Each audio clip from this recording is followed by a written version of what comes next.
Hey everyone, Shakarez here, and today we're taking a quick look at some of the early moments between UOL and DRX. There are some big skill discrepancies between players in this game, but I still wanted to highlight how DRX played to punish UOL's picks, specifically Evelynn and Alistar. Starting with a level 1, both teams set up a line of scrimmage. Deft on Ash then checks the brush with his volley, spotting nobody. He later moves in with Keria, who now is a sweeper, and wards the Krug's bush, spotting Jhin and poking him. In the mid lane, Chovy late invades to ward the Raptors.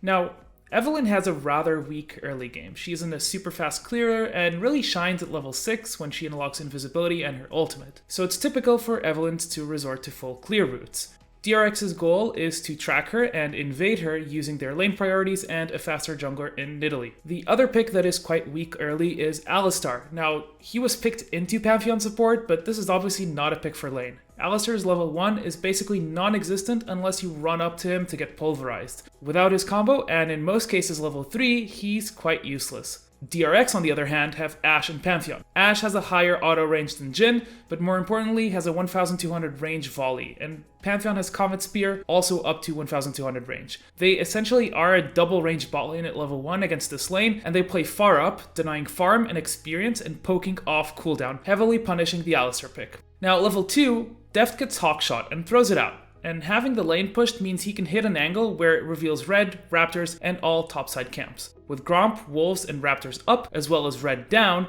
it means Evelynn is a Krugs, so Nidalee moves to take the enemy raptors. Pyosik encounters Ananasik, but before that, he wards the brush. As Ananasik backs off, he's spotted wrapping around to go back bot. He has no camps bot and has wolves and Gromp up, so this is a play specifically to look to all in with everything in bot lane and gain an advantage that way, as Jhin and Alistar are in a very bad spot, while DRX's bot lane is fully pushed up as well as low on mana. Pyosik runs into him and forces him out of the bot side, and from here on out, he essentially creates a split map. There's nothing else for Ananasik in the bot lane jungle, and he can't duel the Nidalee, so he's forced onto the top side of the map. This allows Deft and Keria to continue to completely dominate the bot lane matchup.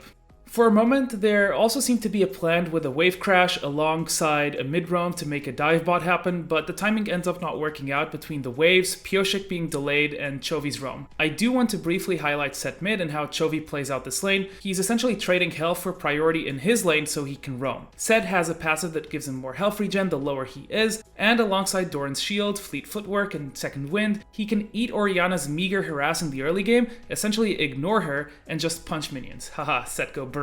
Anyways, at level 4, UOL get desperate and force a 2v2, which just ends up with them blowing Alistar flash and losing the trade. As both bot lanes reset, I want to highlight what Keria does here. He moves out of UOL's vision and fakes a recall. He then spots UOL stay an extra wave, which means they're trying to push it as fast as they can to get to reset or bounce, and to get it in a better state for them as they come back to lane. Keria stays in lane and holds this wave, freezing it in front of the tower while Deft comes back to lane. This allows for two things. Number 1, Deft can now safely stay in the 1v2 under his tower. DRX have invested heavily in vision on bot side to track Evelynn, and he's fairly safe from a pre-6 Alistar since he can't really dive Ashe. And then number 2, it opens up a roaming window for Keria while the wave is frozen. Nothing ends up happening here, but it could have been a window to find an opportunity to gank mid or top.